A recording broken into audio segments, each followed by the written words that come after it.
とただ排除すべき、なくすべきっていうのはすごく薄っぺらな人間観な気がするんですよね。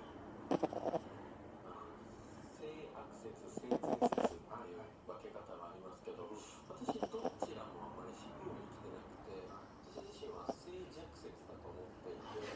人間は弱いと。だから常に正しくありたいとは思っていて、普段はそうやって生きてるんだけど、時にはダークサイドに落ちてしまう弱いところがあるっていうのがなんかしっくりくるなと思っていて、でそういう意味では私はもしね、今後道徳教育を強化していくことに決まりましたら、授業をこういうふうに変えていきたいと思っているのは、これが正解ですとぶら下げるのではなくて、例えば嘘をついてはいけませんという授業ではない。嘘って本当についちゃいけない。絶対にどんな場面でもついちゃダメって